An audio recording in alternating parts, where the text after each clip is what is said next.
And straight after that, we've got Poppy. If you haven't seen Poppy's channel, go and check him out too. He's good for a chat, he's fun, and he makes cool stuff.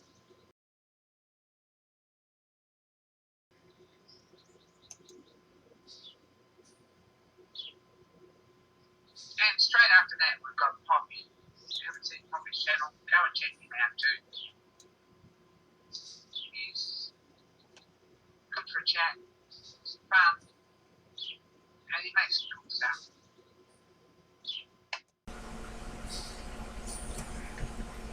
Hey gang, Poppy here. You see this here in front of my finger?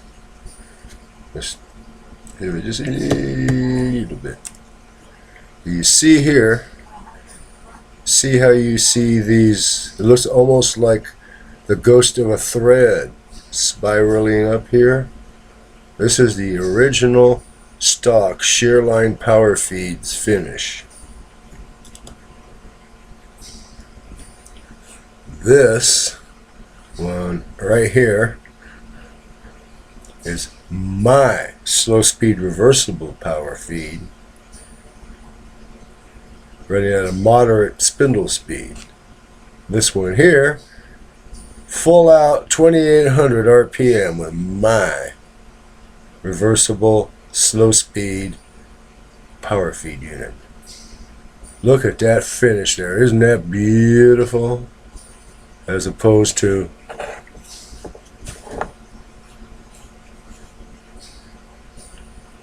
this. Yeah. Uh-huh.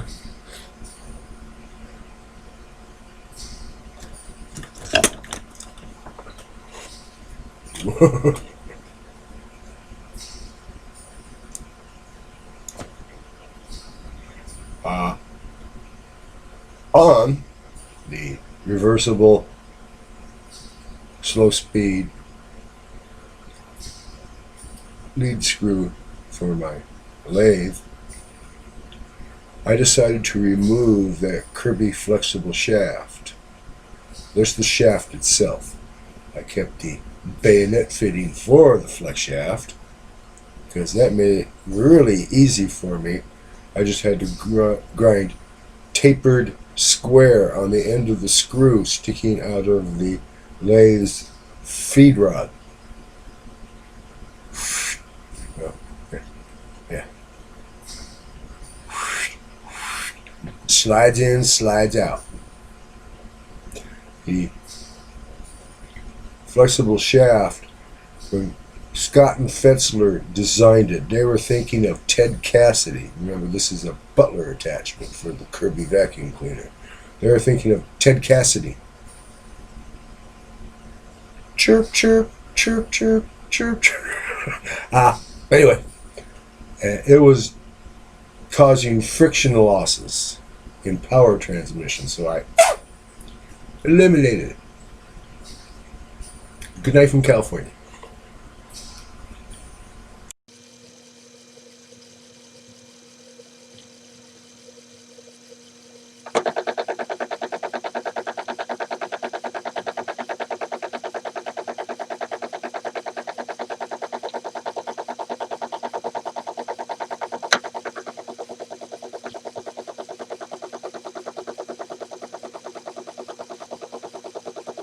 Hey gang, see this? You see it's moving across this hexagonal part.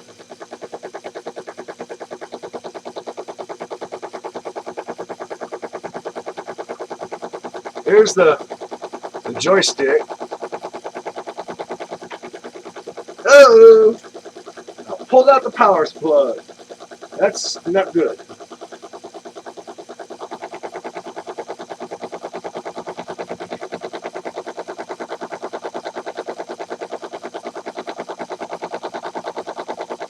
Anyway, as you see, it goes towards the headstock.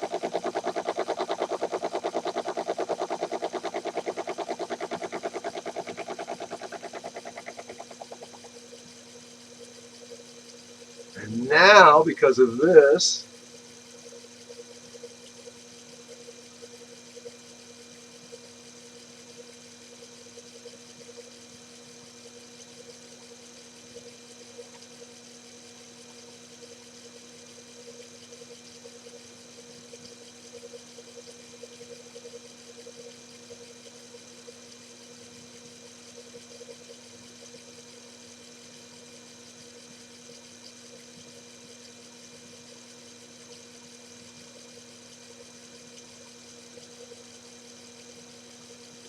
There we go.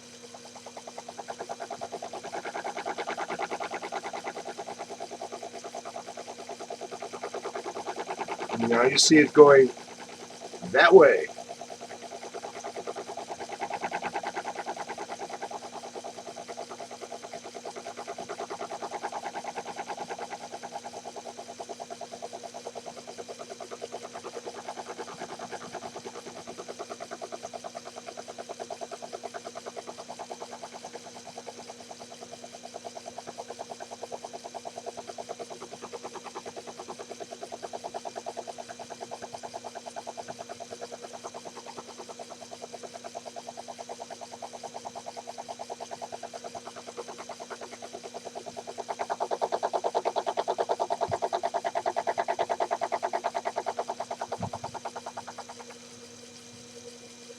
Okay, make sure I clear it apart.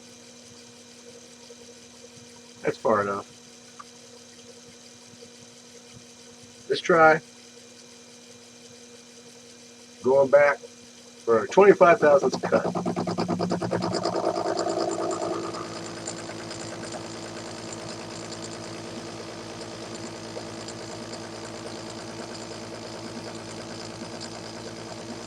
Power feed.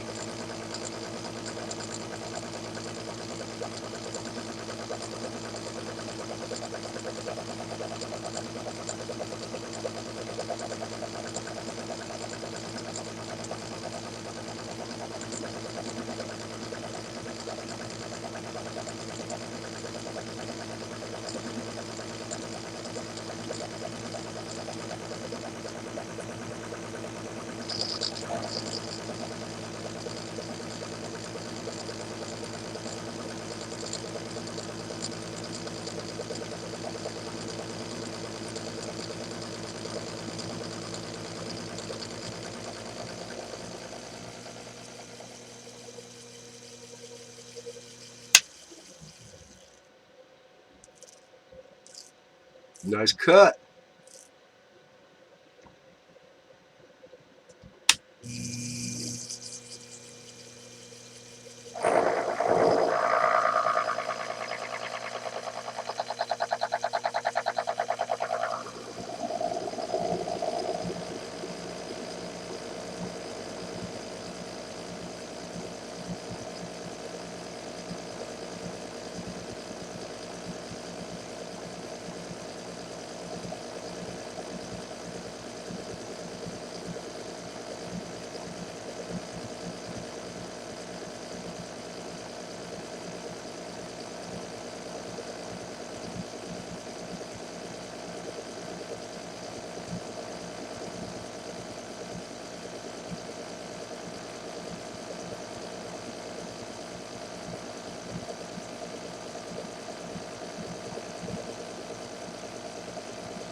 Ah.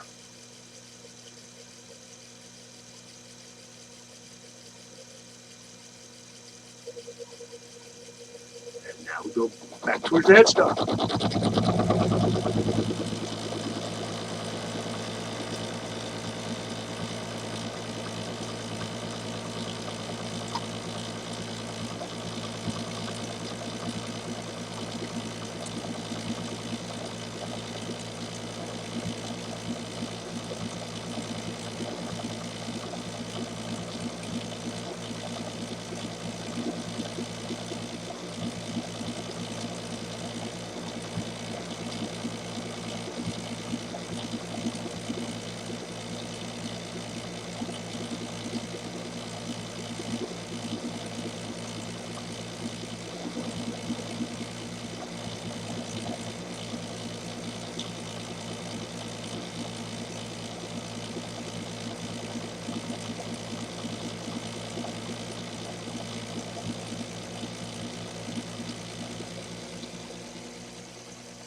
Very nice. Very nice indeed.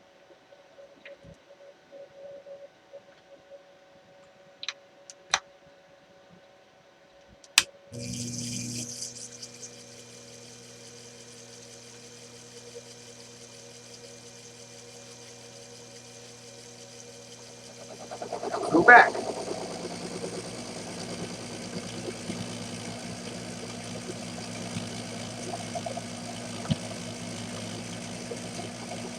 Now, why am I showing you this? More than just I want you to see that it works. I'm going to get down to this diameter, then I'm going to take a cut real close to there.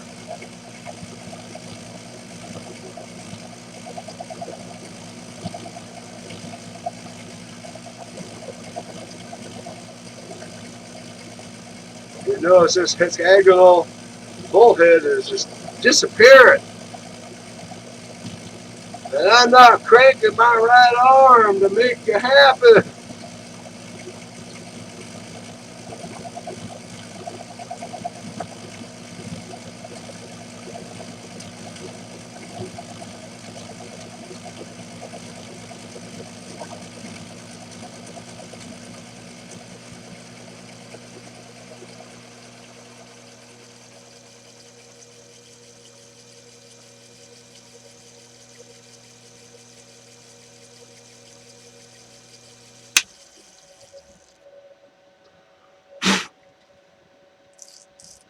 That is nice.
Very nice cut, huh?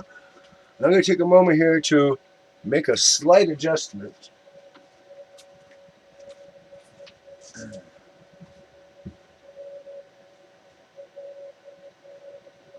Are you open big enough?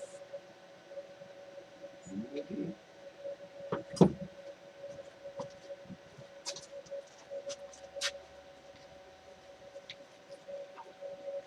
No, you don't open big enough. I need the big C-clamp. Okay. Ah.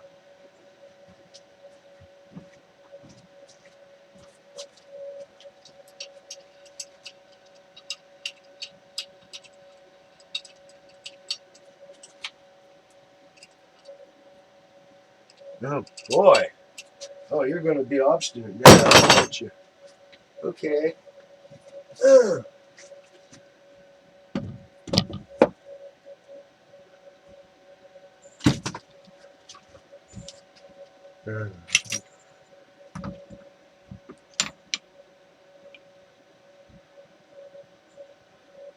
Uh-huh.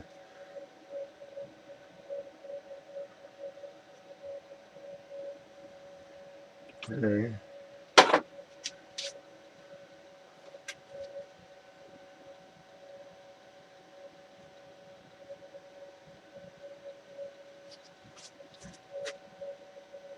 Plumber's tape for you.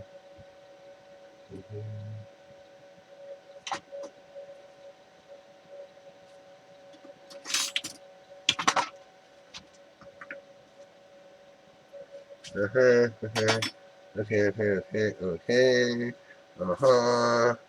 How am I gonna? Yeah. Okay.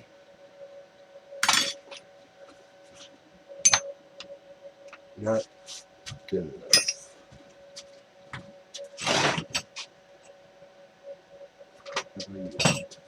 Can you go in there? Yes, you will. Good.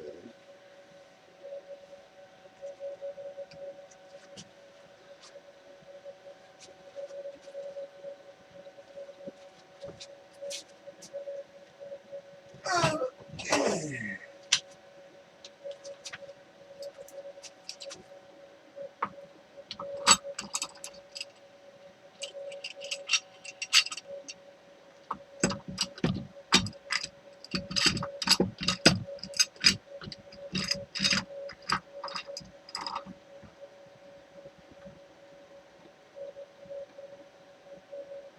No. Okay. Uh,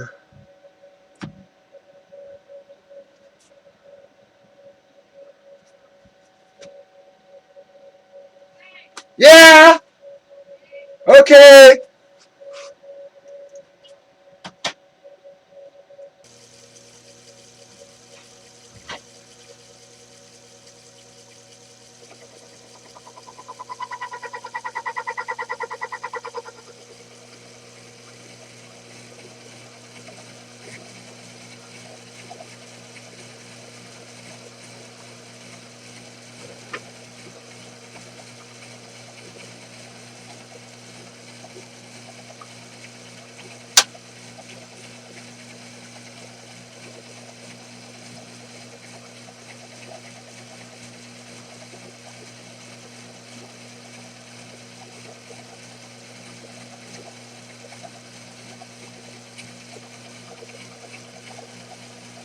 Decent cut too.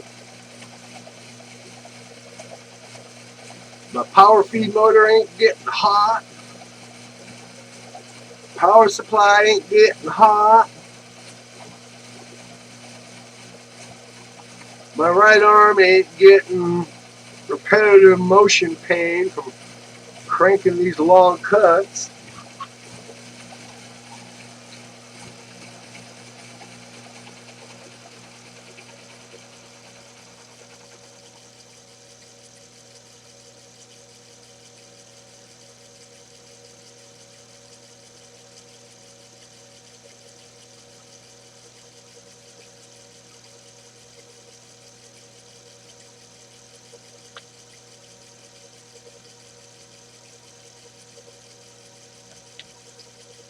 And look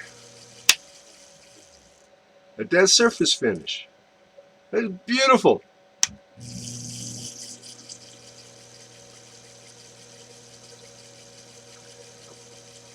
Back towards the headstock.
That's beautiful.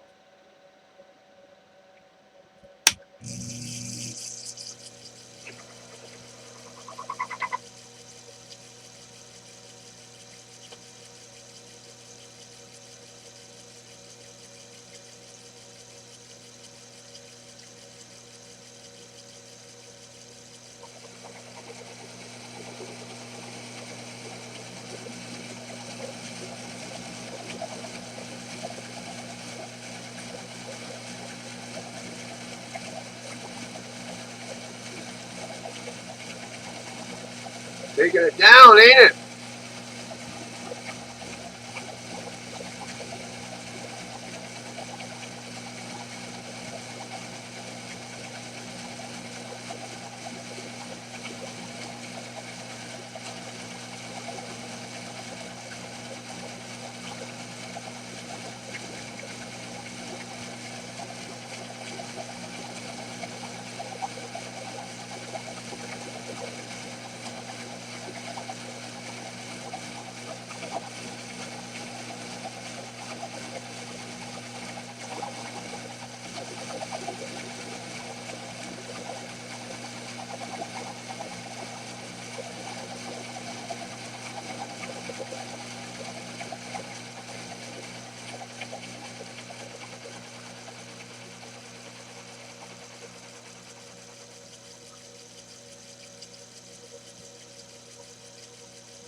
Look, Ma, no hands. It automatically does what I want it to do.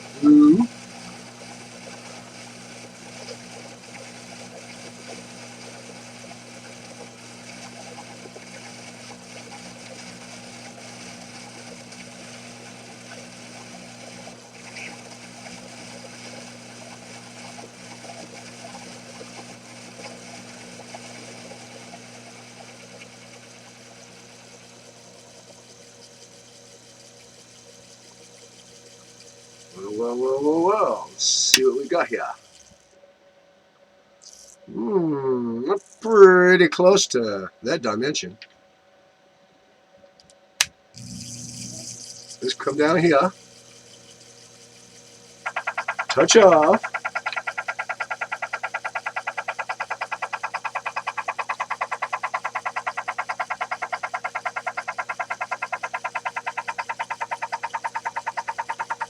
And let's make some more chips.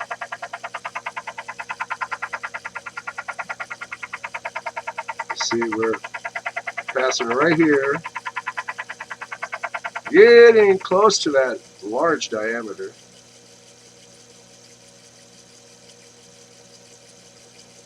Come on. There we are.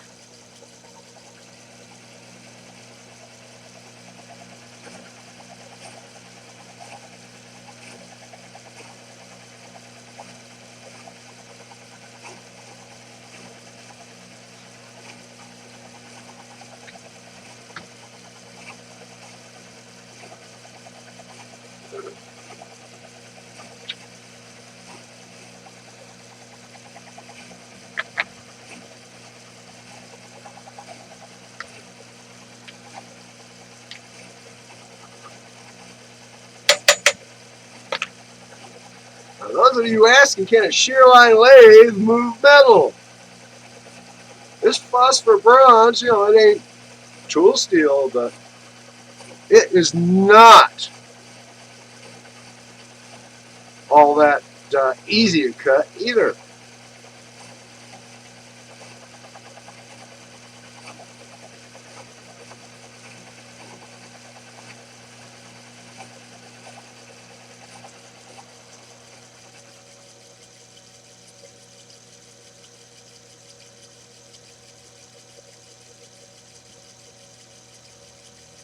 Okay.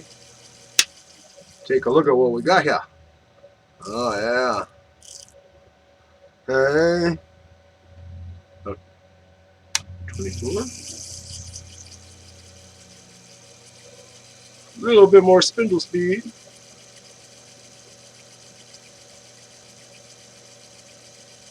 Come on, come on. You can do it. I knew you could.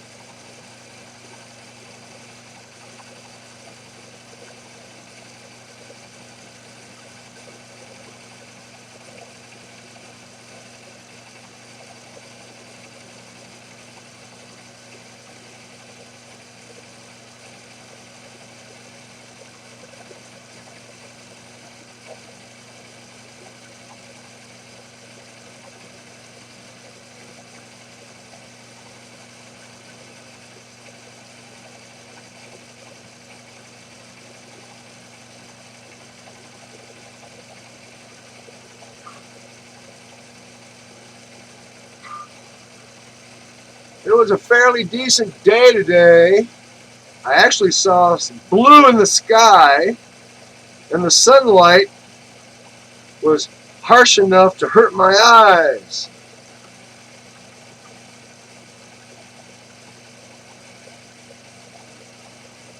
I imagine that is progress, considering yesterday there were evacuation warning notifications for this county.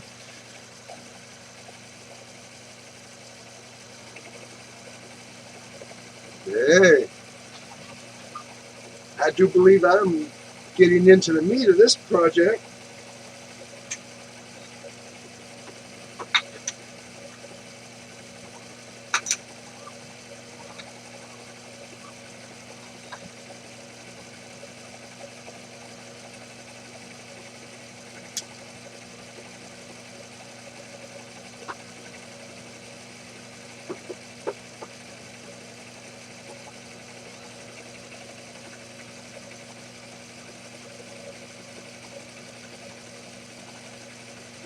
Okay, and this power feed is going on at 4.1 volts and 0.3 amps, 0.4 amps, 0.3, 0.4.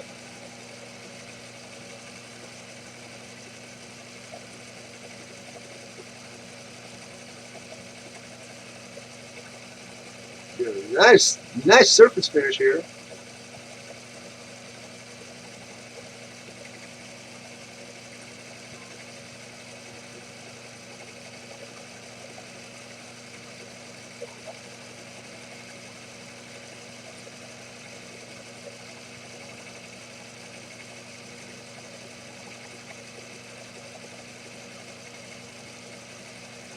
You see this heavy nickel plating just disappearing. It's a rough spot. This bolt came out of an autoclave that was made in the 40s by the state of manufacture and the ambiance of the design. I bought it from a retired doctor at a yard sale, garage sale. Anyway, it was broke. I soldered one joint, straightened out one piece of piping, soldered a crack on it, and I got it working. Great, autoclave. Dear, what do we want to sterilize? Nothing. So I turned it into a vacuum chamber for my graphite crucibles, for my casting machine. Big mistake. Take the graphite crucible out, the ceramic liner, creating the inner surface of the muffle goes crack. Next time you go to use it, it burns the heating element. Yeah.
How close do I dare take it? Huh?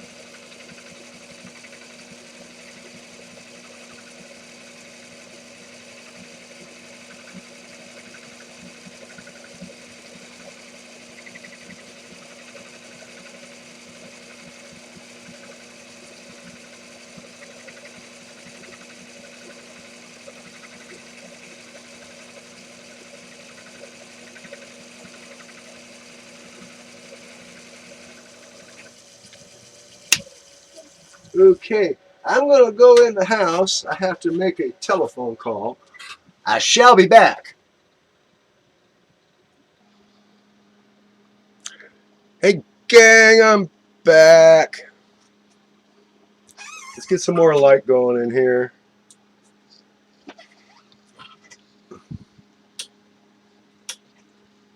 Hey, that one even lights up. Hey. Yeah, as you can see, we're in the shop. And I was showing you this from over here. But now I'm here. And here's an update. Last you saw, there was a flexible shaft attached here and here.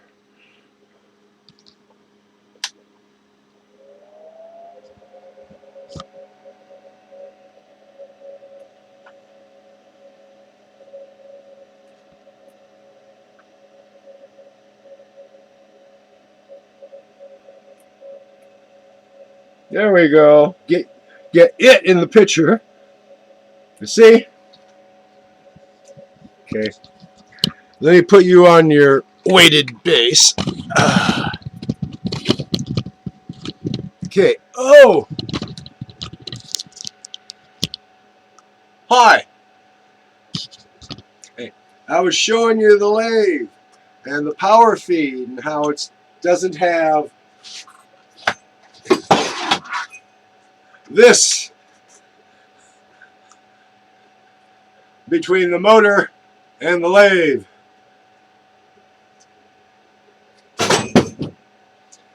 Why? One moment.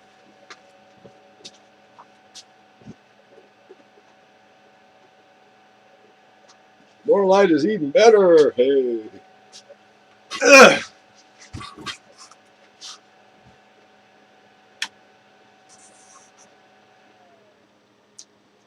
So why did I eliminate the flexible shaft? I noticed that the feed was dragging, and I looked along the flex shaft, and part of a revolution is going halfway along. Now, when Scott and Fetzler designed that flexible shaft, it's for the Kirby vacuum cleaner Butler's attachment, part of this flexible shaft. They were thinking of Ted Cassidy as the butler.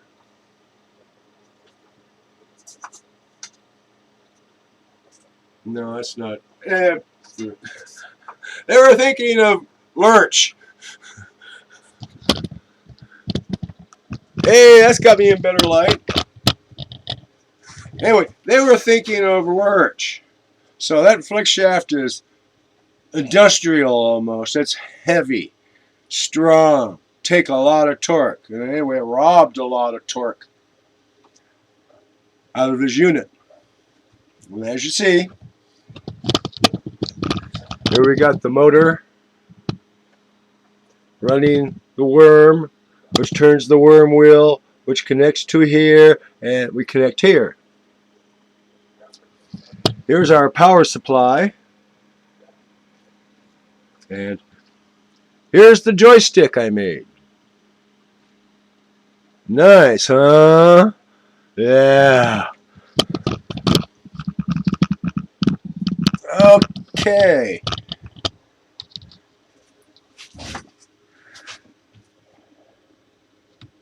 So, that is how my reversible electric lead screw project pretty much culminates. I might do a little pretty up a little bit.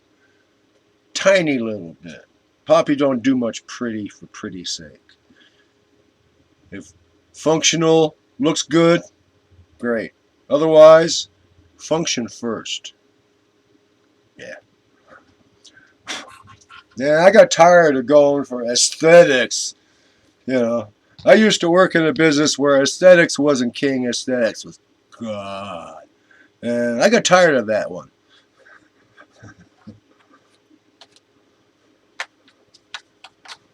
I know a better one than aesthetics.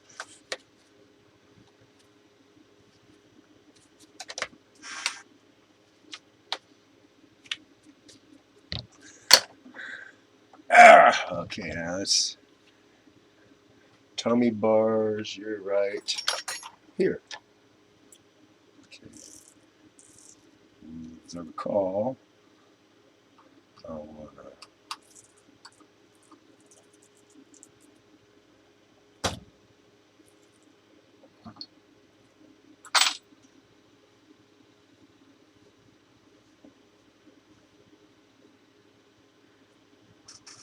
There we have it.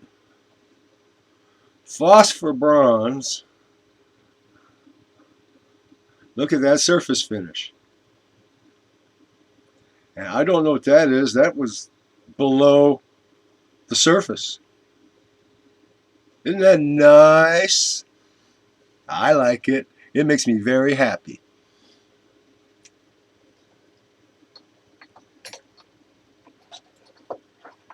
Now, I've been thinking, where are you guys?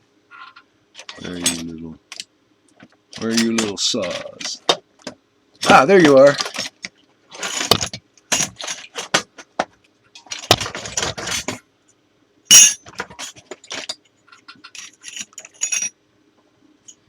I have two of these. They're diamonds sintered in metal.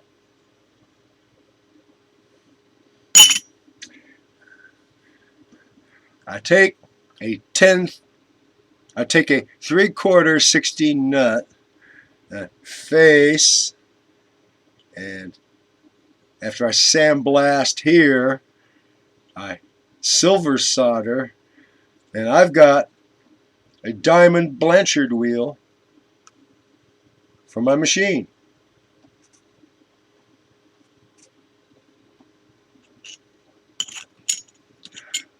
I've checked these saws against my shear line slitting saw arbor, and these holes are too small. I'm not going to modify my shear line slitting saw arbor for these, because frankly I don't think these are all that great.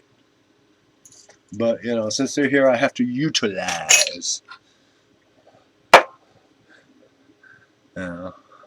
Utilize.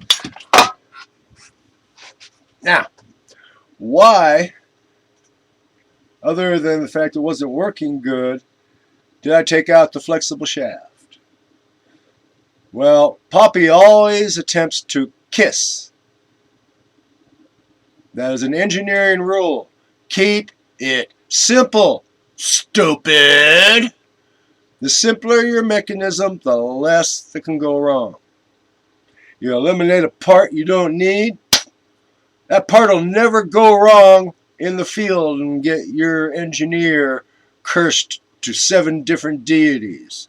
One of them might be his. So, don't overtick the plumbing.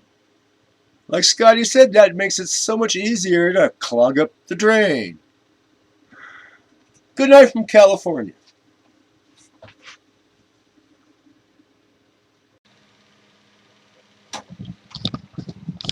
Hey gang, Puppy here.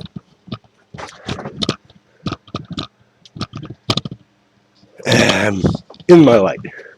Does your milling table look like this?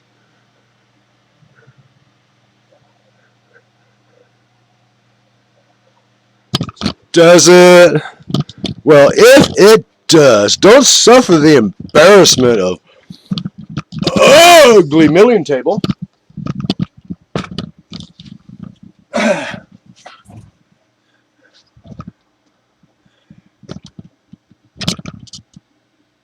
take yourself directly to Shearline Products in Vista, California, and get you one of these. Isn't it pretty? This is a brand new Shearline milling machine table. I'm going to show you how to put it together.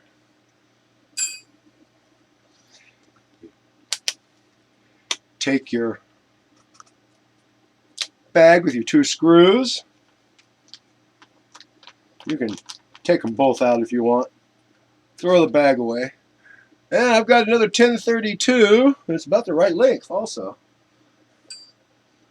Yeah, you put this screw in here through this part. You notice there's a boss here and this lower spot for the screw. You stick the screw into the prepared hole.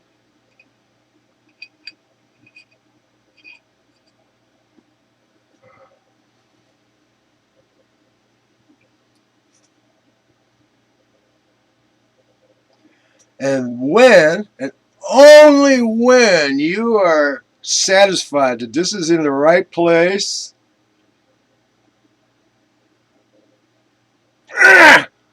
then you can gronk down on it. Now you take your lead screw, and you notice it has the backlash adjusting nut here. You put this through the hole. And where did I, here it is. And you take your hand wheel. You put it on.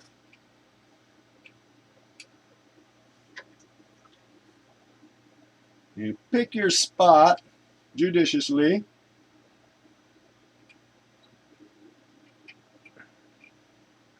And grunk down.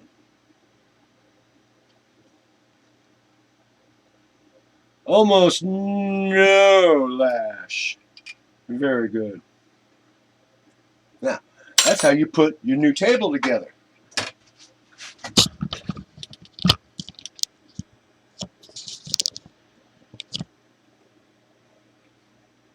You see here, the Shearline lathe. Let me get a couple things out the way. I gotta demagnetize this thing. That grinding, those 2 grinding steel videos I recorded in here, got a lot of stuff magnetized.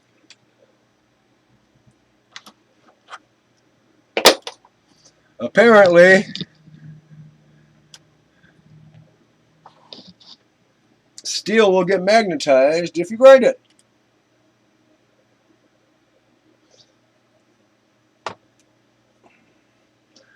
Ah! Set you up. Now,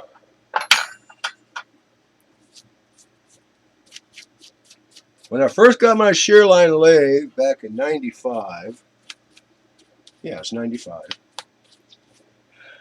I only had $1,200. So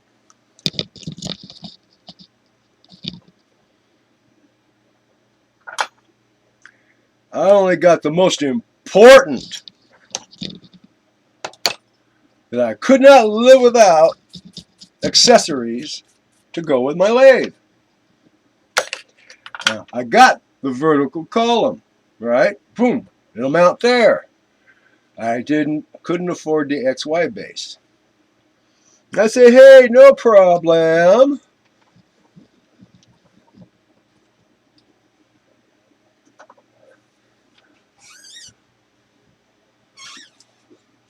Where is that?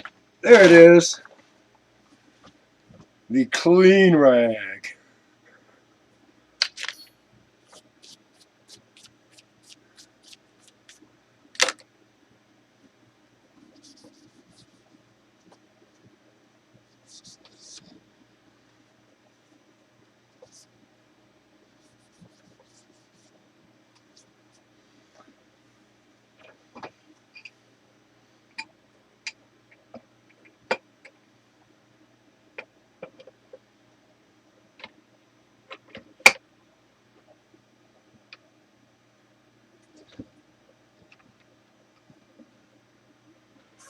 I have to look from underneath.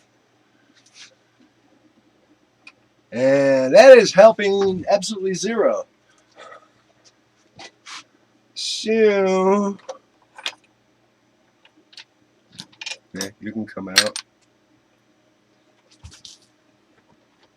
And you can come out. Yes, I bolt it to the table.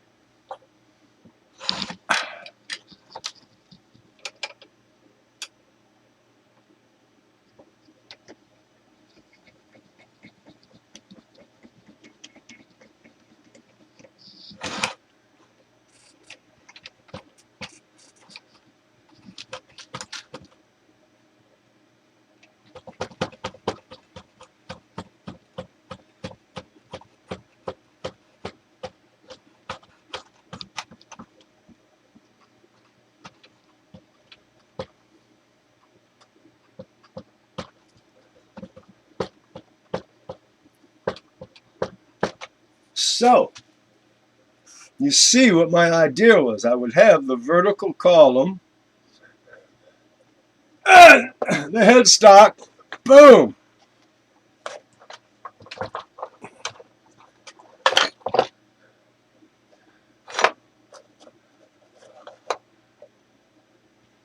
Of course, you don't get to use all of this travel, right? Because the headstock only sticks out like so far. The press of spindle only about so far. But think of it, the travel this way.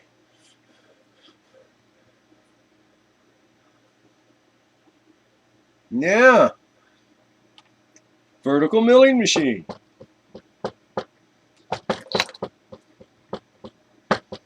I'm going to take this off of here.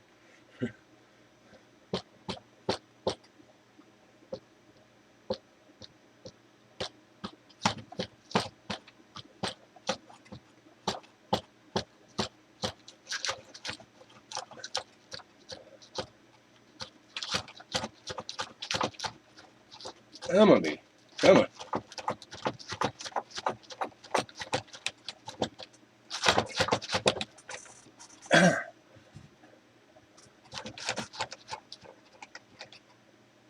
Finally, that's one seriously long screw. Take our cross slide for a lathe.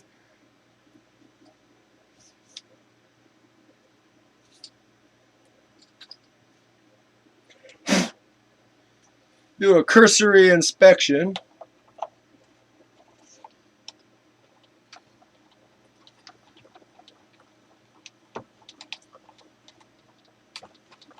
There we go. So there you see, if you have a shear line lathe and a shear line vertical column or a shear line 6-axis milling column, you don't have the XY base, get yourself the milling table assembly and you can attach it to your lathe. And then later when you get the money, you'll have 2 tables for your milling machine.